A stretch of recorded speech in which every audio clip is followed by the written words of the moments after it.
حضرت عبداللہ ابن عمر رضی اللہ تعالیٰ عنہ سے روایت ہے کہ رسول اللہ صلی اللہ علیہ وآلہ وسلم منبر پر تشریف لائے،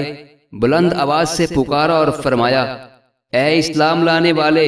زبانی لوگوں کی جماعت، ان کے دلوں تک ایمان نہیں پہنچا ہے،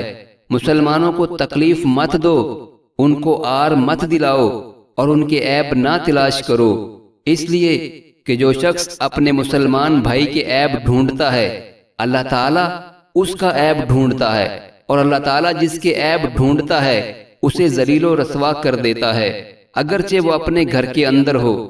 ایک دن ابن عمر رضی اللہ تعالیٰ عنہما نے خانہ کعبہ کی طرف دیکھ کر کہا: اے کعبہ،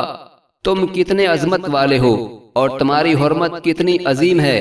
لیکن اللہ کی نظر میں مومن کامل کی حرمت تجھ سے زیادہ اور عظیم ہے۔ ابو مسعود رضی اللہ تعالیٰ عنہ بیان کرتے ہیں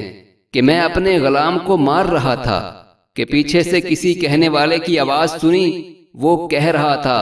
ابو مسعود جان لو، ابو مسعود جان لو، یعنی خبردار ہو جاؤ۔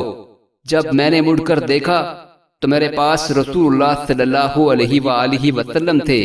آپ نے فرمایا: اللہ تعالیٰ تم پر اس سے کہیں زیادہ قادر ہے جتنا کہ تم اس غلام پر قادر ہو۔ ابو مسعود کہتے ہیں کہ اس کے بعد میں نے اپنے کسی غلام کو نہیں مارا۔